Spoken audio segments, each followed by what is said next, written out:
주간의 차트와 신곡 이야기, 내일은 차트인 지금부터 시작합니다. 우선 멜론 주간 차트를 보면서 이야기를 시작해 볼게요. 6월 29일부터 7월 5일까지의 주간 차트입니다. 이번 주 신곡은 아니지만 1위 얘기는 하고 넘어가야겠네요. 블랙핑크의 How You Like That. 사실 음악적으로 듣는 순간에 이거 테디구나 싶었어요. 이게 사실 좋은 얘기만은 아닌데요. 곡이 나쁠 리 없다. 역시 좋다는 보증은 돼요. 근데 음악적으로 새롭지 않다는 얘기도 되죠. 이건 사실 어쩌면 굉장히 치명적인 지점인데요. 심지어 2NE1하고도 색깔이 비슷하니 문제라고도 할 수 있어요. 근데 매번 너무 잘 돼요. 이 이야기를 길게 하고 싶은데 적당히 하면 테디의 멜로디나 전개 방식이 유니크한 점도 있지만 사운드가, 그러니까 편곡이나 믹싱이 계속 트렌드를 잘 따라가요. 블랙핑크는 어떤 K-팝 팀보다 K-팝에 대한 전세계 음악 팬들의 기대치를 완벽하게 만족시키는 팀이라는 생각도 들고요. 이게 지구의 스타일인가 싶을 정도로 파격적인 스타일, 스케일도 크고 디테일도 쩌는 뮤직비디오, 이게 인간의 몸이 맞나 싶은 칼군무 퍼포먼스, 신기한 멋진 몽롱함을 30대 30대 30 비율 정도로 비벼서 넣는 거죠. 거기에 도무지 장르나 뿌리를 알 수 없는 음악 10 정도를 넣고 그 비율이 너무 정확해요. 물론 여기에 약간 동양인에 대한 판타지도 섞여 있겠죠. 솔직히 블랙핑크가 처음 났을 때 2NE1과 뭐가 다르나 싶었는데 음악적인 면에서 특히요. 이젠 블랙핑크를 만들려고 2NE1을 준비한 건가 싶을 정도예요. 일거수일투족이 화제가 되고 있어요. 잘 나간다는 얘기하고 음원 차트, 주간 차트 정상을 지켰다는 얘기하고 1220억 원의 가치, 주가가 오른다는 얘기죠. 한복도 이번에 좀 화제가 됐어요. 여튼 곧 이제 블랙핑크 앨범이 나온다고 하니 기대를 한번 또 해봅니다. 자, 화사가 3위에 올랐어요. 화사는 간만에 캐릭터와 음악이 절묘하게 들어맞는 뮤지션이 나왔구나 싶은 그런 가수죠. 왠지 내 편일 것 같은 세너니 캐릭터를 대중들에게 어필한 것도 참 대단한데 그걸 또 음악적으로 잘 연결해내네요. 이번 신곡 마리아는 6월 29일에 발매됐죠. 위에서 선미 얘기랑 엮어서 해보고 싶은데요. 우선 이 곡의 반응이 좋은 건 너무 당연하다는 생각이 들어요. 라틴 팝을 오랜만에 제대로 잘 표현했어요.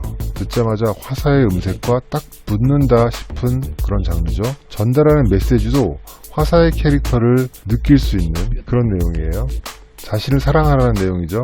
박우상 작곡가와 공동 작사 작곡인데 이 얘기는 화사가 자기가 뭘 표현하고 싶은 건지, 나는 어떤 뮤지션인지 정확히 알고 이 곡을 작업해냈다는 얘기 같아요. 자, 계속 가볼까요? 4위에는 지코가 올라왔네요. 7월 1일 발매된 지코의 EP 타이틀곡 썸머 헤이트입니다. 요즘 지코를 보면 참 흐뭇해요. 지나치게 치열하거나 진지하지가 않아요. 사실 이런 뮤지션이 하나쯤은 있어야죠. 너무 폼 잡지 않고 하고 싶은 거 다 하고 아무 노래나 부르고 여름에 여름 증오한다는 노래 발표하고 할 수 있는 거 하고 싶은 거 그냥 다 해보고 있는 거죠. 열심히 안 해도 잘하면 우리는 인정할 수밖에 없고요. 이번 주 7위에 올라온 곡은 선미입니다. 그동안 뉴트로가 트렌디다라는 얘기를 한 번쯤은 다들 들어봤을 것 같은데 실제로 인기를 끈 뉴트로 곡이 뭐냐라고 하면은 대답을 못해요. 진짜 뉴트로가 인기인가 좀 의구심이 들었던 것도 사실이거든요. 사실 이 장르가 좀 아이러니한 게 어설프게 흉내를 내면 저렇게 할 거면 그냥 옛날 노래 듣고 말지 싶은 곡이 정말 많거든요. 그냥 뉴트로를 들고 나왔다 하면은 힙스터처럼 보이고 싶구나 라는 편견이 생길 정도였어요. 근데 선미의 이번 곡은 제대로 된 뉴트로를 보여주겠다는 야심이 보여요. 복고는 똑같이 복각하는 게 아니라 그 스타일 중에 핵심만 빼어서 요즘에 맞게 재조합하는 거잖아요. 그 지점에서 선미가 정답을 보여줬다는 생각이 들더라고요. 생각해보면은 선미가 뉴트로를 잘할 수밖에 없다는 생각도 들었어요. 이분 원더걸스 아닙니까? 원더걸스가 누굽니까? 텔미, 스왓, 노바디 부르신 분들입니다. 뉴트로가 유행하기 한참 전에 레트로 음악을 했던 분들이죠. 자, 송구스럽게도 화사랑 좀 비교를 하고 싶은데요. 두 분이 공교롭게도 특정한 장르 스타일의 음악을 들고 나온 만큼 비교해서 보게 되네요. 사실 저는 개인적으로 화사의 퍼포먼스를 보면서 조금 아쉽다는 느낌이 들었어요. 화사가 퍼포먼스를 통해 보여주고 싶은 건 화사라는 캐릭터의 무게중심이 실려 있는 것 같다는 느낌이 들었거든요. 장르를 표현한 건 아니라는 느낌이었던 거죠. 근데 선미는 음악과 가사 퍼포먼스가 제대로 한 세트예요. 그래서 선미의 이번 신곡 보랏빛밤 같은 경우에는 뮤직비디오든 음악방송이든 퍼포먼스와 함께 감상하시기를 추천드립니다. 가요계 음원 강자들이 이번 주 많이 발매되면서 아래쪽에는 큰 변화가 없네요. 쭉 내려가다 보면 77위에 신용재님의 신곡이 나왔습니다. 사실 한동안 가창력도 의심스럽고 멜로디도 의심스러운 발라드 곡들이 의심스럽게 차트에 올라오곤 했잖아요. 신용재님의 곡은 의심 없이 들으셔도 좋을 것 같습니다. 자, 이제 7월 5일자 멜론 주간 차트에 들어가 있지 않은 곡을 중심으로 신곡들을 좀 한번 볼까요? 시작부터 SF9, 레드벨벳, 청하가 보이네요. 모두 7월 6일날 오늘이죠. 발표된 곡들입니다. 집안 분위기가 뒤숭숭할 것 같은 SF9은 살짝 건너뛰고요. 오늘 오랫동안 기다렸던 레드벨벳의 아이린 슬기부터 가보겠습니다. 오랜만에 유닛은 이런 거지 싶었어요. 우리가 유닛을 한동안 못 봤잖아요. 소녀시대 테티서 이후에 딱히 기억에 남을 만큼 성공적인 유닛이 있었나 싶을 정도예요. 사실 보이그룹에서도 마찬가지였던 것 같고요. 유닛의 기본 덕목이 뭔가요? 첫 번째는 멤버의 다른 모습을 보여줘야 되는 거죠. 두 번째로는 다른 음악을 들려줘야 되는 거고요. 이 두 가지를 다 만족시키는 곡이에요. 레드벨벳이 이렇게 몽환적이고 퇴폐적일 일입니까? 게다가 아이린, 슬기 두 명이 자신이 가진 보이스의 매력을 이토록 충실하게 전달하는 것만으로도 이번 유닛의 의미는 다 채웠습니다. 뮤직비디오 공개가 좀 늦어져서 말이 있었죠. 사실 그럴 수밖에 없는 게 노래만 들으면 사실 이걸 대체 어떤 퍼포먼스로 담아낼지 궁금하거든요. 기대가 됩니다. 자, 청하의 신곡이 나왔어요. 또 얘기할 기회가 있을지 모르겠는데 처음 들었을 때 아차 싶었습니다. 라틴 팝이거든요.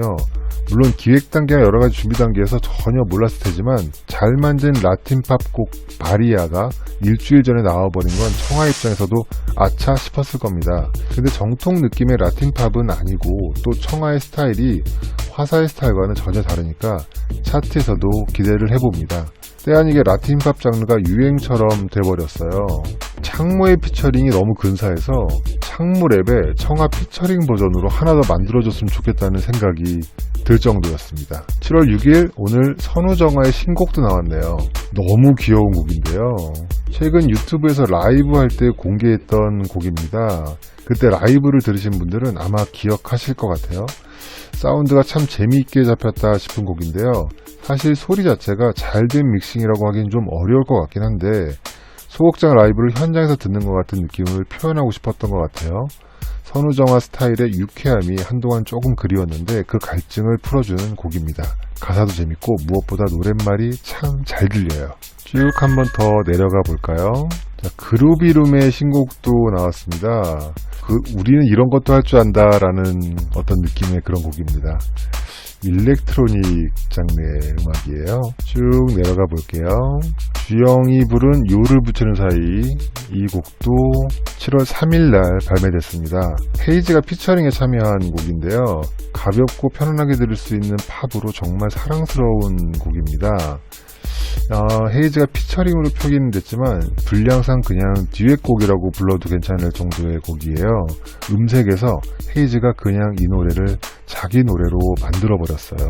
헤이즈를 좋아하시는 분들, 주영의 팬분들도 다같이 들어봐 주실 수 있는 좋은 곡이라고 생각합니다. 자우림 EP가 새로 나왔습니다. 앨범 소개를 보니 작업했던 곡들을 코로나 때문에 다 없고 조금 밝은 곡으로 채웠다고 하네요. 사실 자우림 정도 되는 레전드급 뮤지션이 신곡이 나오면 차트가 반응하는 게 당연한 일이 되어야 하는데 그런 거 없어진 지 오래죠. 조금 그게 슬프긴 하지만 일단 저라도 몇 번 더 들어보겠습니다. 쭉 계속 한번 더 내려가 볼게요. 우에미님의 신곡이 나왔네요.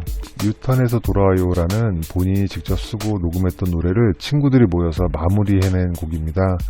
너무 일찍 세상을 떠난 뮤지션이죠. 오랜만에 목소리를 듣는데 이런 뮤지션이 이제 우리 곁에 없다는 게 참 속상하더라고요. 대체할 수 없는 이라는 수식어 간혹 쓰잖아요. 그런 뮤지션이었습니다. 우에미를 모르셨던 분들 중에 지금까지 들어보지 못한 새로운 음악을 찾으셨던 분이 있다면 이 곡 추천해 드립니다. 조금 더 내려가 볼게요. 워크맨 장성규의 노래도 나왔어요. 좋아하시는 분들에겐 죄송하지만 음악적으로 사실 저 이런 건 별로 기대 안 해요. 근데 CK하고 박재범이 피처링으로 참여하고 그루비룸이 프로듀싱을 했네요. 안 들어볼 수가 없었어요. 이 노래 좋습니다. 노래를 못 부르는 가수를 어떻게 프로듀싱해야 하는지 보여주는 곡이라는 생각도 들었고요. 사실 요즘에 깡을 리믹스해서 발표하지 않나. 하이어 뮤직의 박재범 사장님은 요즘 음악으로 웃기고 싶다는 욕심이 많은 것 같습니다. 은퇴 안 하셨으면 좋겠어요. 자, 오늘은 여기까지 할게요. 그럼 다음 주에 차트와 함께 새로운 곡으로 만나겠습니다.